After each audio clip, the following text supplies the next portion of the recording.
rode with the crew of the hanging man, is what the obituary said. He scraped pyrite off the walls in a mine shaft decorated with Christmas lights. He commanded an artillery battalion in 1600s Jakarta, guided only by candles and lanterns, some of them snuffed out. He lived in a wooden crate, suspended by twine in eastern Cambodia. He survived by the excrement of a certain species of rodent and used his own teeth as currency in the great battle of the skirmishes. He started at Sunstorm's great and full, burning his corneas to a cinder, and rallied long and hard at parades and jazz funerals. That's what the obituary said. He is survived by an empty jug of fortified wine, a pewter fleur-de-lis amulet with a tiny remnant of chain, and the bones of his beloved Amstaff Terrier. May what's left of him rest in peace. His first wife succumbed to a particular type of rare Asian asphyxiation on a warm winter's day, 563 BC. That's what the obituary said. He serenaded a swarm of Afghan refugees with instruments made from the rotting carcasses of giant sea squid, lined with nickel ore nails and the stolen mandolins of Rudolf Hess. That's what the obituary said. He once owned a ghost town storefront that catered to the needs of overweight Down syndrome sufferers and their next of kin, in absentia. He became a martyr in a colony of lepers by placing an SKS assault rifle in his mouth and pulling the trigger, only to walk away unscathed, but with an advanced stage of the disease. His second wife was buried in the tomb of the unknown soldier. Both wives claimed to have never met him. That's what the obituary said.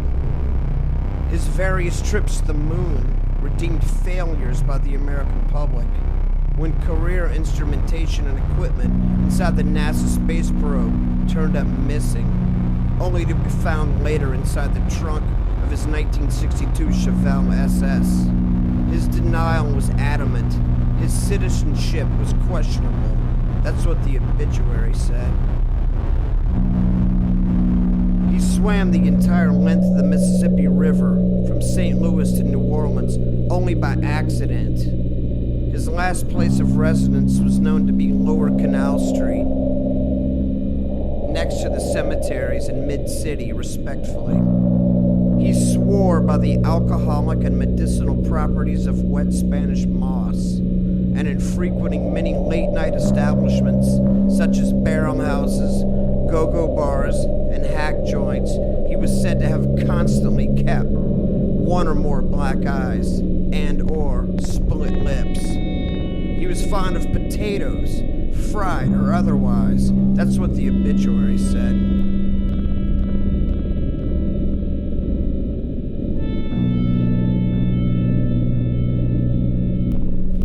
He is said to have lived naked among great mountain rams in the Swiss Alps, where he penned his dissertation on world wars, time travel, and wormhole theory, with a feather from a pigeon and blood from said bird, only to be heliported to a hospital in Geneva when his testicles froze to a boulder while squatting down to boil sheep meat and dried grass.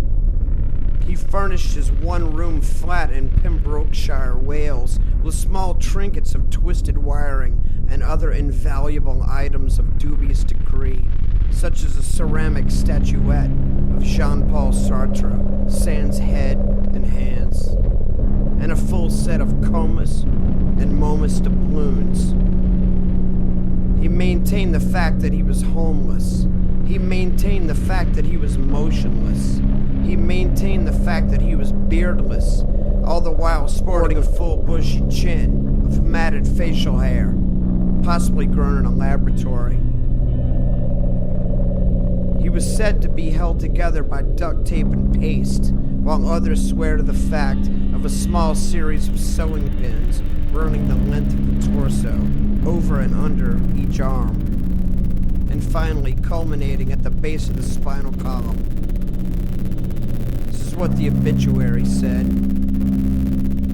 He confessed to being addicted to powdered stinging nettles in the mid to late 40s, but kicked the habit when introduced to a variant of the painkiller Oxycontin. That's what the obituary said. Is what the obituary said.